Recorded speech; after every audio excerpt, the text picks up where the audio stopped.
This is Dr. Teo WL. Welcome to my podcast, Dermatologist Talks, Science of Beauty. Hollywood movies have caricatured the hearts and intents of personalities with faces designed to elicit an emotional response from the viewer. An individual's facial expression tells us much about what they are thinking, and we pride ourselves on reading characters, perhaps also with these stereotypes imprinted in our minds by filmmakers as we were growing up.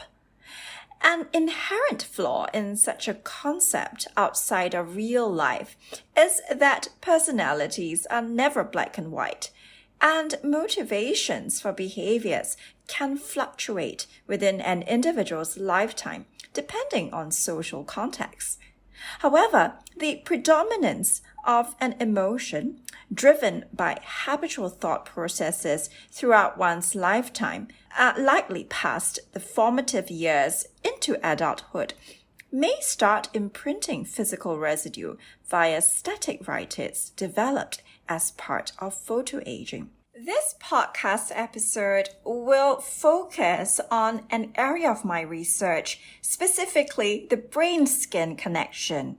And the question we are going to answer is, can our emotions via chronic facial expressions leave a permanent residue on our faces? It's interesting to consider this topic. For example, I always wondered, does evil really have a face? Because our cultural perceptions of evil are inadvertently influenced by religious symbols. For example, evil itself and this diabolical energy appears to be a force that supposedly can change our faces as per the depictions in fairy tale characters. Wicked witches and cruel stepmothers, for example, we can certainly conjure up an image in our minds readily when we talk about such characters. It is fascinating that in our pursuit of beauty in this age, that we have more information now than ever to link the science behind how the human face ages, and if psychology can play an important role in this. The little psychological research that has been performed actually shows a clear intersection of the brain and the skin in the aging process. In my paper on thoughts, emotions, and facial expressions in aging, published in the International Journal of Dermatology in February 2021, I hypothesized that based on psychological research, individuals are actually attracted to kindness and altruism, which is perceived via certain facial expressions, and this can, over time, leave a residue on the aging face. The very powerful connection between our emotions and our muscles of facial expression are key in terms of understanding this brain-skin connection. So, a neutral face is best understood as one that is devoid of expression, and as one ages, the interesting phenomenon is that muscles, which are used most often, start to become static wrinkles. These are static lines, which means that when the individual is not actively expressing an emotion, the lines can still be visible on the individual's face. The difference between static and dynamic wrinkles is this. While a child or a young adult can have wrinkles in the same way an older adult does, the dynamic wrinkles are visible only when the specific facial expression is observed. In an older adult, however, these dynamic lines actually become fixed. Those are actually what we refer to as static wrinkles. Well, in terms of what we are targeting in the treatment of photoaging, they are precisely these static wrinkles. In terms of reducing frown lines, periorbital wrinkles, nasolabial folds with toxin injections, lasers, and even surgical or non-surgical facelifts, these can be viewed as temporizing measures that anatomically correct some of the causes of these lines. But in the world of medicine, as far as possible, we try to get to the root cause of problems. Now, with the development of static rhytids, we understand it is primarily due to a reduction in the collagen in the second layer of skin, the dermis, as well as loss of subcutaneous fat. Now, there can be some changes in the efficiency of cell-talk mechanisms that occur in the epidermis and the dermis that leads to an overall inability to fight oxidative stress, and these can contribute to the formation of wrinkles as well. The key here, though, is that in the light of research that clearly demonstrates individuals who've had Botox actually had a similar correlation in terms of elevation in their moods, that the converse would actually be a probable phenomenon, that an improvement in your mood can lead to less negative facial expressions.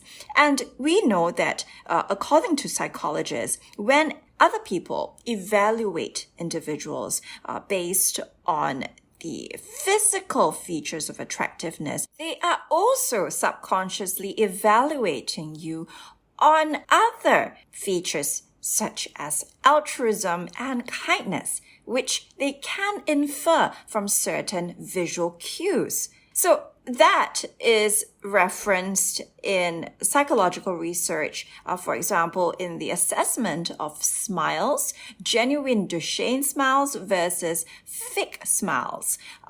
It involves very subtle movements around the eye and the mouth area, which the laypersons were nevertheless able to perceive and pick up. Interestingly, in another article published in JAMA Dermatology in 2017, there was a review of what the authors termed as the dermatologic features of classic movie villains. So the outcome of the review was that a disproportionate frequency was found amongst the top 10 American film villains of certain dermatologic findings when compared with their counterparts of the film heroes, the top 10 film heroes. So these included features such as periorbital hyperpigmentation, in layperson's terms, darkness around the eye area, deep wrinkles, scars in the face, warty lesions, also known as verruca, and also a form of rosacea known as rhinopyma, which is considered disfiguring. So it was hypothesized by the authors that these dermatologic conditions used in the film industry to illustrate the distinct dichotomy between good and evil via visual representation was very concerning because it tended to exacerbate existing prejudices and biases about dermatologic conditions. The conclusion was that these depictions actually does foster tendencies towards prejudice, and our society is already suffering from a lot of the harmful effects of these prejudices. The fascinating point was also the use of skin color, which was employed as a tool rather consistently to demonstrate evil. Fair skin in film has been described and termed as the evil albino trope, which is a convenient reference to European folklore, which was rich with these very pale zombie-like creatures, which may have influenced these stereotypes. The evil albino stereotype is very relevant in dermatology because it may actually foster, especially in Caucasian populations, the idea that you need to be tanned in order to look attractive or healthy. The same with facial scars and deep wrinkles. We all remember the old woman, the hag, the evil stepmother, the cruel witch that is portrayed in film as having all these facial features that imprint in our minds that these facial features are related to an evil personality. It's very easily identified in our own childhood memories, for example, of Snow White and the Seven Dwarfs, the Queen, who typically embodies the old hag villain stereotype. And she clearly had advanced photoaging with periorbital swelling, hyperpigmentation, deep wrinkles, and, interestingly, a permanent scar on her face. So the conclusion of this study was that these features are statistically significant in terms of its prevalence in these Hollywood movie villains, the depiction of which warrants societal concern because it may further bias the minds or the mentalities of many individuals towards those who have dermatologic disease. Now, just an interesting thought. In Beauty and the Beast, we actually, as the viewers, found ourselves changing our attitude towards the Beast even before his appearance was transformed back to that of a prince. So it's fascinating because even in a cartoon, or at least in part of the storytelling, there were certain influences that enable us to perceive a certain sort of beauty, which is beyond the physical morphology of the person.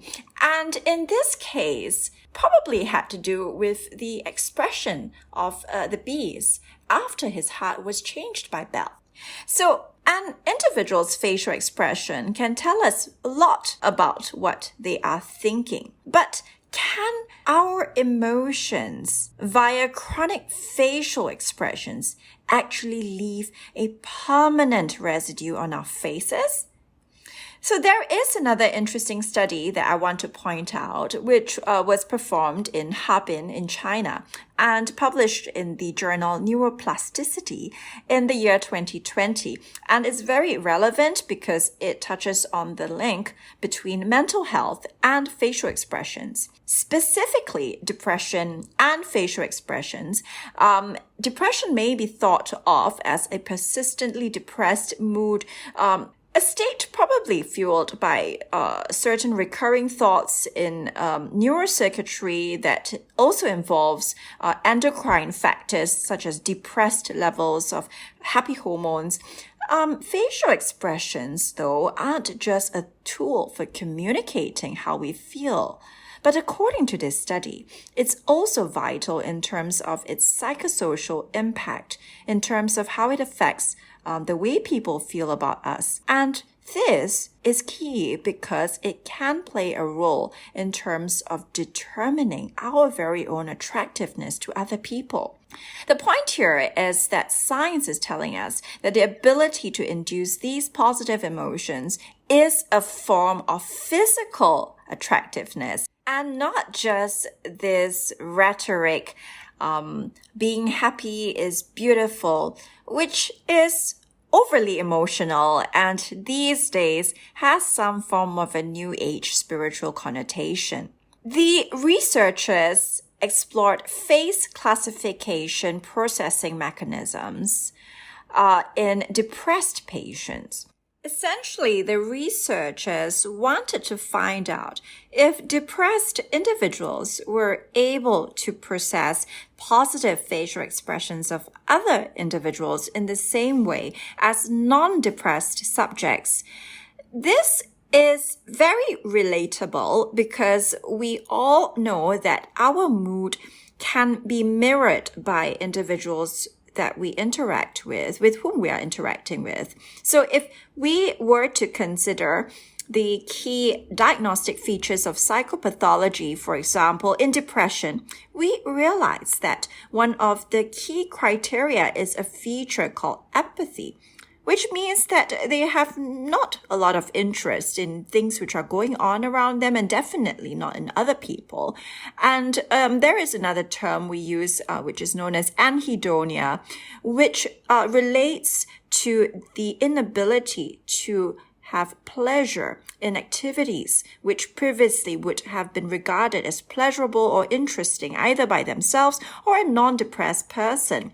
Apathy essentially is a state where individuals are not able to mirror appropriate emotions involved in social interactions.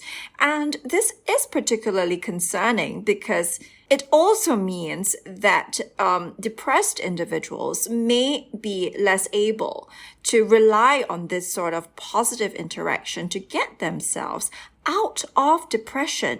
I find this very relevant to our discussion today because on the topic of facial expressions, I'd say literally processing a happy face could actually transmit a positive emotion to our own psyche.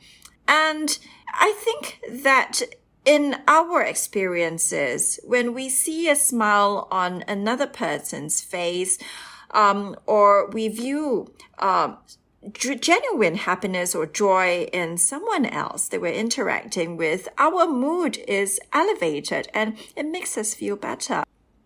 Inherent in this study is the assumption that our facial expressions are intricately and undeniably linked to our mood. And we know that our mood also affects facial expressions as well. So in terms of formation of wrinkles, I think it is very short-sighted to overlook the role that your expression plays in terms of determining the face that you have when you age. I think there is a correlation within our human psyche in terms of an understanding of the face of evil, and also that this face doesn't develop overnight. Scientifically speaking, we can understand it to be the chronic practice of an evil expression, for example, that results in these static wrinkles on the face that determine the expression on an aged face. An evil expression, interestingly, can also be seen in a smiling face. We remember the Queen in Snow White and the Seven Dwarfs having a smile on her face as well in many of the scenes. She, in the cartoon, is depicted as being somewhat beautiful, but having a certain look in her eyes, or maybe the way her lips were pursed, that conveys this sense of cruelty, evil, that had nothing to do with her having wrinkles or even distorted features. And I believe that has to do with our ability to pick up on innate beliefs, that we can identify if an individual inherently has altruistic tendencies or evil tendencies, what we call as intuition. Psychiatrists and psychologists have actually performed research on this, and they have delineated the science behind this as well. What we refer to as genuine Duchenne smiles involve the micro-expressions of muscles around our eyes and our mouth. These differ from frozen, fake or fixed smiles, which perhaps is what is observed in the Evil Queen, and perhaps because we are imbued with this capacity as emotionally healthy individuals to identify this. The converse hypothesis also means that if we were to focus on developing genuine emotions, genuine intentions of goodness and kindness, this may also be picked up in the facial cues that will be observed by external persons as well. In conclusion, I'd like to highlight that the multi-dimensional appeal of modern anti-fairy tale characters, for example, Maleficent, is also worth researching. Perhaps this reflects a change in our societal perceptions, and also maybe it lends an extra dimension to the age-old adage that appearances can be deceiving. But don't we also know about Silas Marner, the Scrooge whose heart of stone was redeemed by the love and innocence of a little child? And in reading the story, our hearts towards him was equally changed at the end. The true gift of humanity, with all the pervasive evil observed, could actually be in our ability to respond to redemption and repentance. And that, in fact, may be the most moving form of beauty we witness in our souls, a transformation from evil to good that also leaves a mark on the aging face. In the book of Proverbs, the wise man Solomon writes, "As water reflects the face, so the heart reflects the true man." This ancient proverb rings truer than ever as we dive deeper into the realm of the brain-skin connection as a tool to achieve greater beauty as we age. Well, that's it for today's podcast episode. I hope this inspires you to have good thoughts and genuine intentions for the rest of the week at least. Do remember to follow me on my Instagram at Dr. Teo WL. And also check out our podcast website, www.scienceofbeauty.net, to stay updated on our latest releases.